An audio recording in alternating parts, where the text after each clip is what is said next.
São Paulo e Corinthians, repito, mais de 30 mil ingressos vendidos. Vamos para outro clássico gigante, enorme.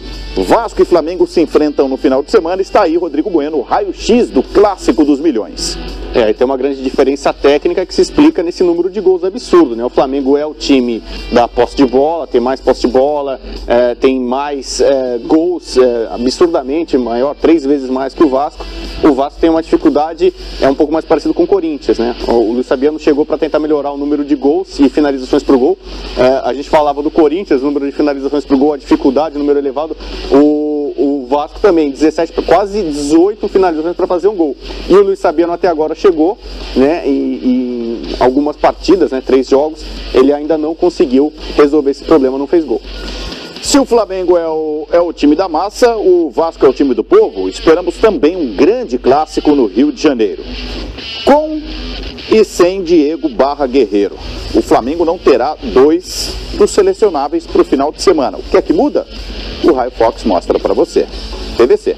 10 jogos com a dupla, 5 sem a dupla. Sem a dupla, o aproveitamento é melhor.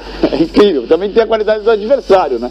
Jogar no Paquetá e Viseu contra o Bangu, se fosse Rodrigo Bueno e Paulo Vinícius Coelho, era capaz de ganhar também. Não estou desmerecendo a qualidade de Viseu e Paquetá, que tem que jogar mais. Mas a qualidade do adversário está influindo nisso também. Mas a média de gols por jogo com o Diego Guerreiro é maior e eles têm uma importância enorme para a qualidade da posse de bola, para a quantidade de finalizações, embora, repito, tem jogos sem a dupla, como o jogo contra o Bangu, que aí dá uma distorcida nessa estatística em função contra o Bangu, por exemplo, só o Flamengo jogou. Então ele demorou muito para fazer o primeiro gol. O gol do René aos 28 do segundo tempo. Mas até lá estava massacrando o Bangu também.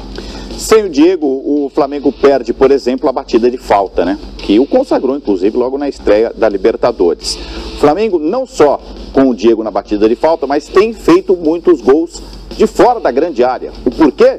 A gente mostra e o Rodrigo Bueno explica. O Flamengo tem no seu meio-campo talvez a sua grande força. Há uma discussão sobre a formação, mas tem muita gente que bate bem de entrada da área e bola parada, como você citou o caso do Diego. É um time que tem um poderio ofensivo com repertório. O número é substancial, 18%, mas é próximo do Fluminense, do Palmeiras, não é uma vantagem tão grande. Só para explicar em detalhes, gente, na coluna do meio temos 37 gols marcados pelo Flamengo, sendo 7 deles de fora da grande área. E assim sucessivamente. Fluminense, Palmeiras, Cruzeiro. Reparem que o aproveitamento de gols de fora da área do Grêmio é melhor. Só que o Grêmio faz poucos gols neste início de temporada. Isso chamou a atenção pelo jogo contra o Bangu, quando o Trauco estava na seleção peruana e o René foi o titular.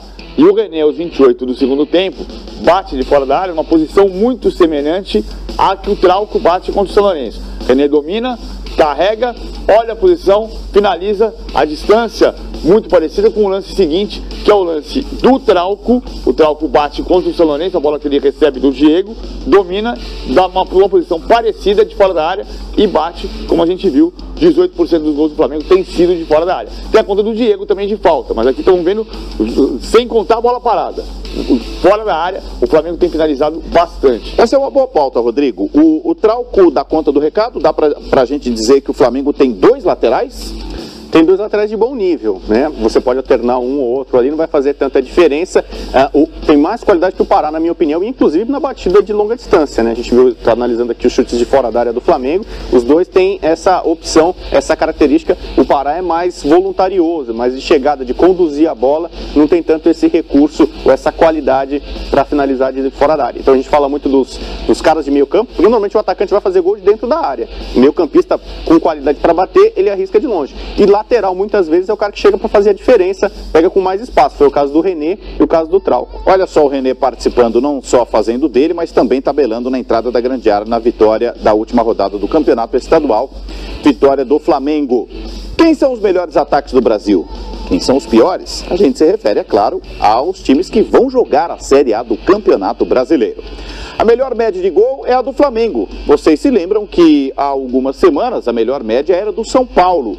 Esse desempenho pobre no ataque do São Paulo nos últimos jogos, são 4 sem vencer seguidos, tira o São Paulo da primeira colocação e o derruba para a terceira posição.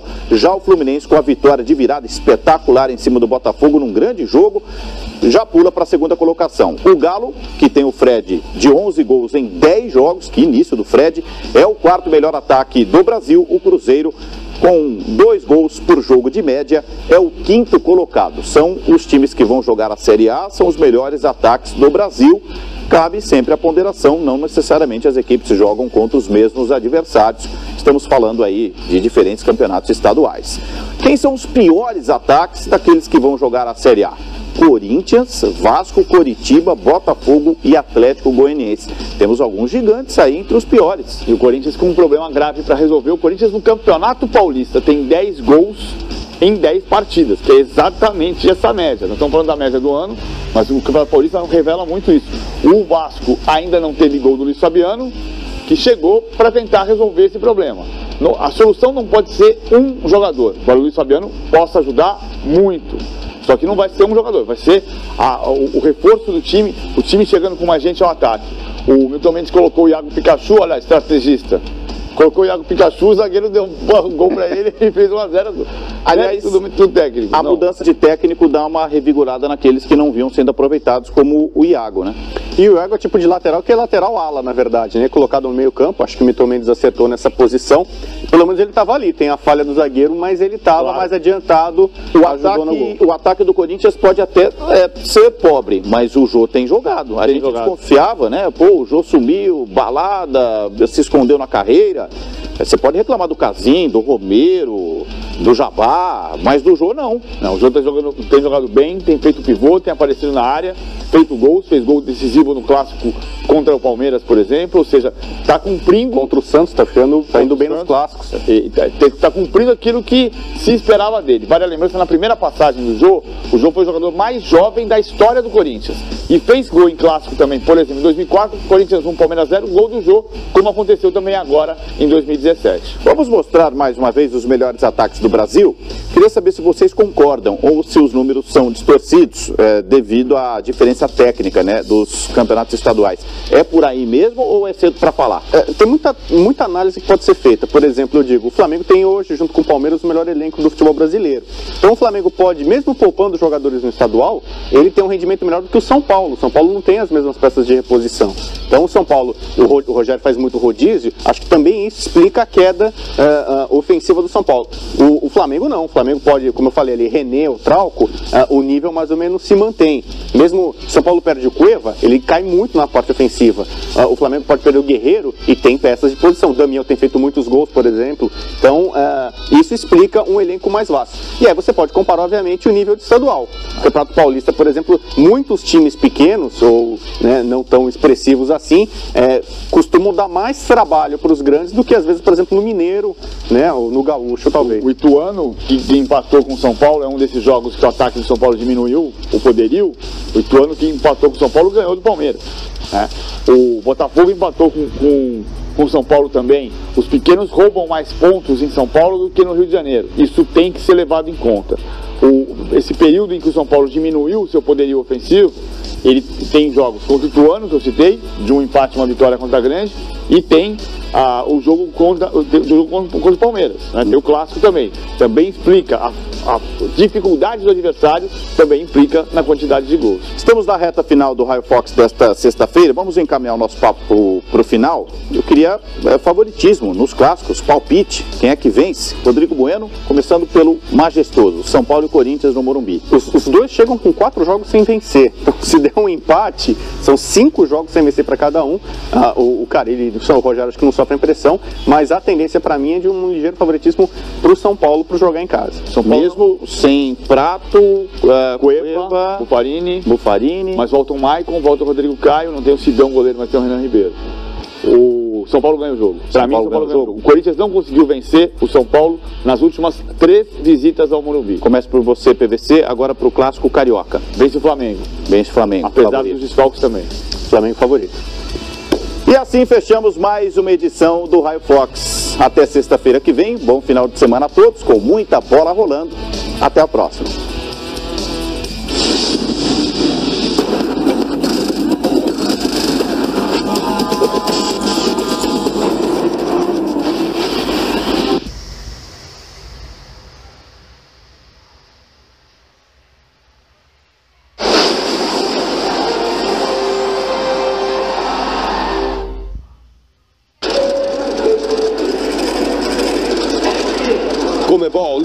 Mercedes Bridgestone. Chegou a hora da torcida do Flamengo lotar o aeroporto internacional. Descubra os próximos destinos do rubro-negro nos canais Fox Sports. Gillette convidou um atleta para comparar a proteção transparente do novo Gillette Clinical Gel com outro antitranspirante. O novo Gillette Clinical Gel te mantém seco, protegido e diferente de outros antitranspirantes. Tem aplicação transparente que não deixa manchas brancas nas suas roupas. Novo Gillette Clinical Gel. A melhor proteção de Gillette agora com aplicação transparente. Toyota apresenta Show de Sossego Etios com Thiago Abravanel. Etios 2018, com a transmissão automática mais acessível do mercado. Tô gostando mesmo. Com os proprietários mais satisfeitos da categoria. Mais potência com mais economia. Acelera! E agora com um novo design. Assista mais em toyota.com.br/Etios. Você perde um tempão procurando a melhor oferta de hotel em um monte de sites. Pra que essa trabalheira toda? Deixa que o Trivago faça isso pra você. Trivago compara preços de centenas de sites e aplicativos de uma só vez. Simples assim. Hotel? Trivago. O mês de março não passará em branco para você que é fã de séries. Field, The Halcyon, Apple Tree Yards, The Americans, Empire, The Walking Dead, Homeland, Black Sails, Stan Lee's Lucky Man, Star. Divirta-se com as estreias simultâneas com os Estados Unidos e curta todas as séries que você adora. Fox Premium. Temporadas completas para ver quando e onde quiser é Fox Premium. Assine já.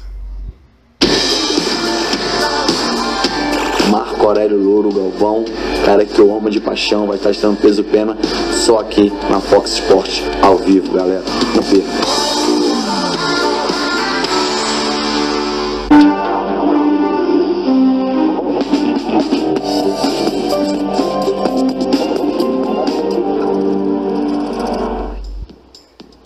Forte abraço para você que está ligado com a gente, está ligado no Fox Sports. Agora é hora do Rodada Fox. A partir de agora, você está com a gente participando via Twitter, hashtag Rodada Fox, e a gente vai discutir aqui os estaduais, o que vai rolar nesse final de semana e tudo que você vai acompanhar com a gente nos canais desse Fox Sports.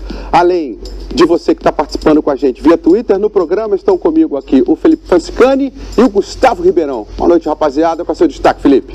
Tudo bem, Hamilton? Ótima noite para você, para todo mundo ligado aqui conosco. Destaque para o São Paulo, clássico no final de semana contra o Corinthians e com retornos importantes, né? O Maicon e o Rodrigo Caio recuperados de respectivas lesões, devem os dois jogadores participar do time titular do técnico Rogério Ceni. São os dois melhores zagueiros, agora o que resta é o Rogério encaixar uma proposta de jogo defensiva que deu ao São Paulo segurança para não levar tantos gols, afinal uma das piores defesas do Campeonato Paulista. O problema do São Paulo é segurança na defesa, você participa com a gente via Twitter, hashtag Rodada Fox. Fala, Ribeirão, qual é o seu destaque? Tudo bem, Milton? Boa noite a você, boa noite a todos. Olha, um alento para o São Paulo pode ser o ataque do Corinthians, que é ineficiente. Se o São Paulo tem levado muitos gols, o Corinthians tem feito poucos gols, mas tem feito bons clássicos até aqui. Venceu Palmeiras e Corinthians no Campeonato Paulista, vai tentar bater agora o São Paulo. A diferença é que o jogo agora será no Morumbi e não na Arena Corinthians. O Corinthians, portanto, vai ter mais uma prova de fogo para o seu ataque no próximo domingo, com a presença de novo de Pedrinho, essa aposta da base corintiana que tem talento e agora terá uma sequência para, quem sabe, mostrar muito valor com a camisa alvinegra. Clássico Paulista vai pegar fogo, você vai ver com a gente, mas nosso primeiro assunto vai ser o Clássico Carioca. E de imediato uma enquete para você já começar a participar com a gente. Quem vence o Clássico Carioca? Flamengo ou Vasco? É só você twittar com RF Fla, RF Vasco. Hashtag RF Fla, hashtag RF Vasco, e você participa aqui com a gente do programa. Vamos dar uma olhada aí na situação desse clássico Flamengo e Vasco, é clássico da rodada 4 do Campeonato Carioca. Vamos ver. Rodada 4 do Campeonato Carioca tem Portuguesa e Madureira, esse jogo amanhã 3h30 da tarde. Amanhã também, 18h30, Volta Redonda recebe o Nova Iguaçu. No domingo, 3h30 da tarde, tem Resende e Boa Vista. Virando a página, 4 da tarde também no domingo, Bangu e Botafogo.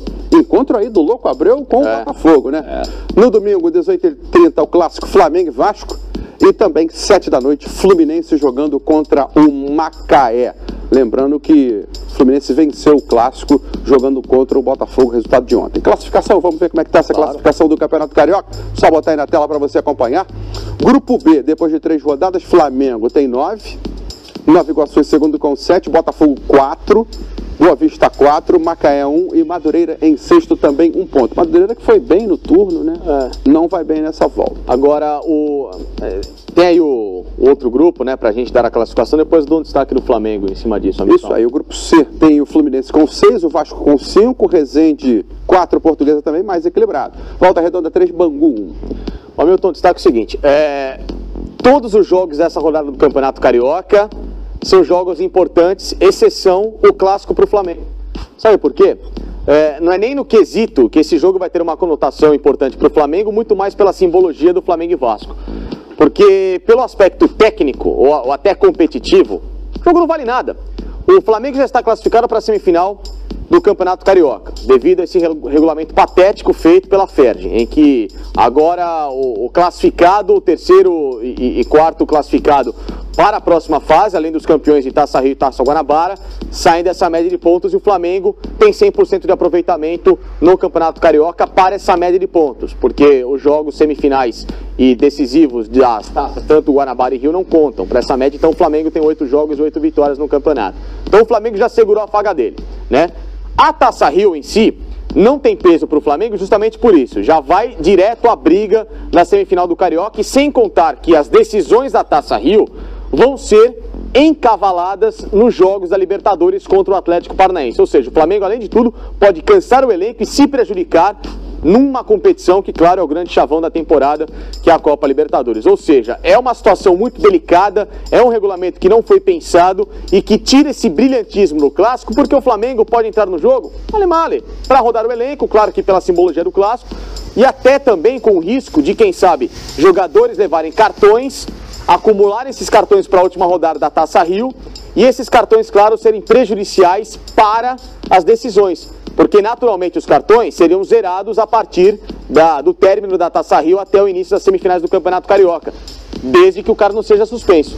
Então, se o cara levar um terceiro cartão amarelo ou uma expulsão, vai cumprir na decisão da Taça Rio. Olha a salada que se meteu o Flamengo, eu no prejuízo, né? Que o Flamengo se meteu numa salada pela incompetência dele ou qualquer outra coisa, muito pelo contrário, é um time extremamente competitivo e que fez a classificação dele antecipada. Então, uma pena que para o Flamengo daqui para frente a Taça Rio sirva apenas para a rodagem de elenco. E mais do que isso, para o Flamengo não interessa nesse momento se classificar para as finais da Taça Rio. Iria atrapalhar a equipe justamente no momento decisivo agora da fase de grupos da Libertadores, né? Então é mais válido para o Flamengo hoje ficar fora das finais porque já está com a vaga garantida nas semifinais do estadual, né? No geral do estadual, e agora na Taça Rio é melhor só cumprir tabela nessas 3 últimas rodadas, e tem o Vasco nessa rodada e o Fluminense na última rodada ainda. Temos um Fla-Flu ainda na última rodada da Taça Rio, portanto é uma situação bem até engraçada para o Flamengo, né? Então nesse momento o Zé Ricardo pode poupar muitos jogadores, pode rodar bem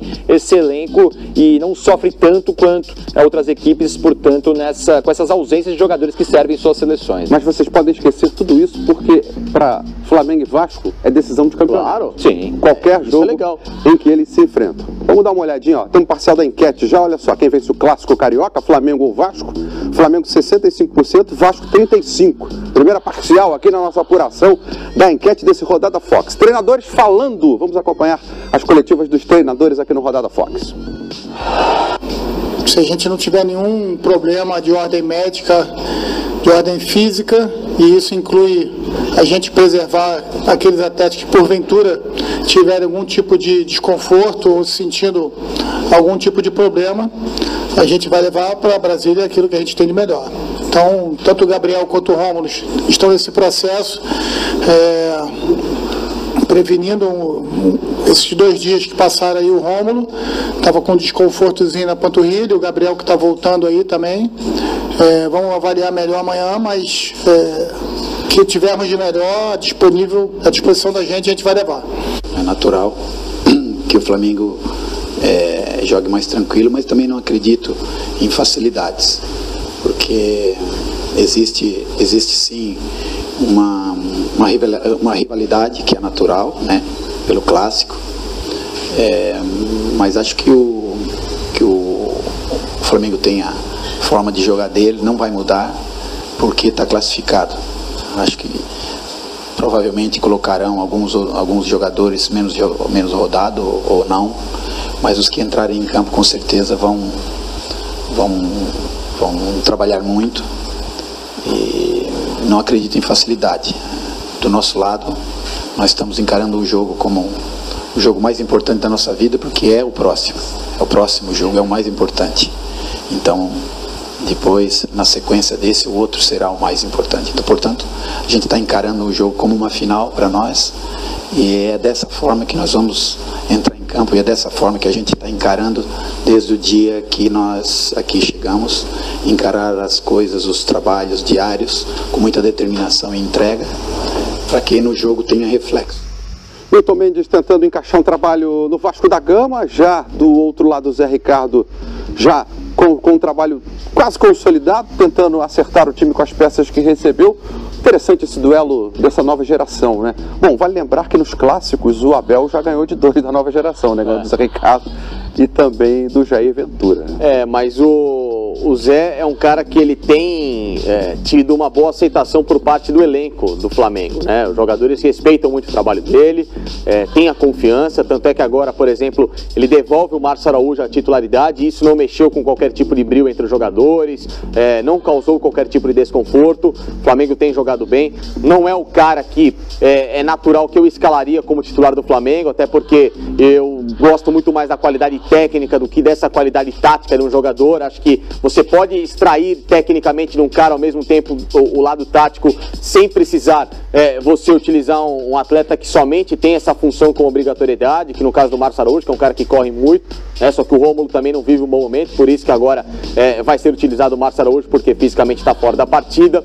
Então o Zé Ricardo, dentro dessa aceitação no grupo, consegue passar uma certa confiança, que mesmo com alguns resultados e alguns clássicos que ele não tenha vencido, o Flamengo está num direcionamento, está num caminho certo, desde que o elenco tenha um pouco mais de rodagem, como ele vai conseguir fazer agora, para maturar o restante dos jogadores que ainda não se conhecem e não estão entrosados, e também a própria paciência para que ele encontre os melhores resultados na temporada. Aí o Flamengo já está treinando no campo novo, o Flamengo se estruturando, né? O Ninho do Urubu realmente vai ficando com uma condição excelente. Esse é o campo número 5 já, que o Flamengo vai treinando. Olha aí, o Flamengo treinou hoje nesse campo 5, e vai ficando com uma grande estrutura o Ninho do Urubu. É importante, né? Muito se fala que os times cariocas não têm estrutura, o Flamengo passa a ter essa estrutura mais bem aproveitada. O Fluminense também já tem o CT dele. E o Botafogo também treina, né, naquele complexo ali do Newton Santos. O Vasco acaba ficando para trás, né, nessa modernização do futebol. Já não é de hoje que o Vasco se mostra um pouco ultrapassado, né, não só na questão de estrutura, mas também na questão administrativa, com um poder centralizado ou centralizador, o que é muito prejudicial, né, para um clube do tamanho do Vasco, que tem grandes desafios pela frente. É um time que agora precisa se consolidar na elite do futebol brasileiro nessa temporada, e precisa sim de uma estrutura mais adequada, o que o futebol moderno exige, né? Os jogadores hoje precisam de condições melhores para se prepararem, para terem condições de jogo no mesmo nível dos concorrentes. Cada vez mais o futebol brasileiro tem um equilíbrio muito grande, e o Vasco tem ficado para trás. E nesse momento, falando agora dentro de campo, é um grande desafio que o Milton Mendes tem pela frente, porque pega um trabalho já em andamento, uma temporada em andamento, um trabalho que tinha sido iniciado pelo Cristóvão Borges, que não vinha dando resultado,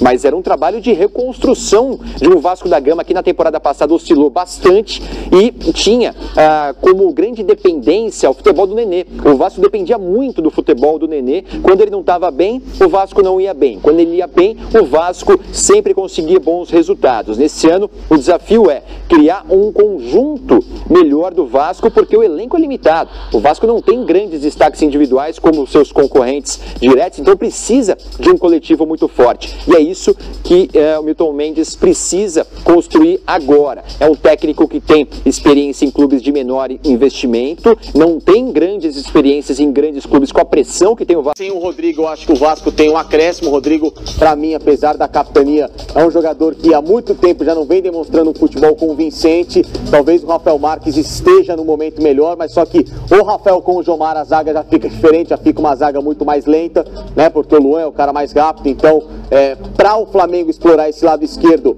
da defesa do Vasco com o Berril aberto para a direita, seria uma baita uma chance do Zé Ricardo jogar em cima do Henrique e também do Rafael Marques, porque se o Rafael jogar do outro lado e aí você com o Luan, beleza, você conserta o problema, tem um zagueiro para sair para buscar essa primeira sobra. Agora, com essa formação, o Vasco mais penoso, né? Para com certeza buscar um resultado que seria muito importante. O Vasco deu muito espaço para o próprio Madureira no último jogo, acompanhei essa vitória por 1-0, mas o Vasco correu muitos riscos durante quase toda a partida, justamente pelo espaço que dá para o adversário, o espaço entre os seus setores de marcação. Essa pode ser a grande arma do Flamengo, até pela falta de velocidade que o Felipe Facincani destacou agora há pouco. Muito bem, agora sim a gente fecha a enquete. Vamos ver o que deu?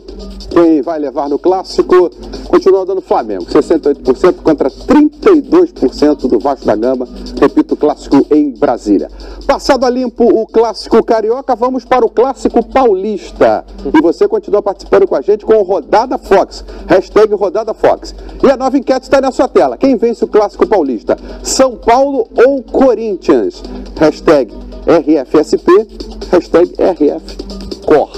Quem leva o clássico paulista, Gustavo Ribeirão? Olha, eu acho, até voltando, né, ao clássico carioca, acho que ali a gente pode encontrar um favorito, que para mim é o Flamengo, pelo momento, pelo time que tem. Já no clássico em São Paulo, eu não consigo colocar um favorito, mesmo o jogo sendo no estádio do Morumbi, porque são duas equipes que têm muitos problemas ainda a serem arrumados, são muitos ajustes que os dois técnicos precisam fazer. O São Paulo começou a temporada jogando um futebol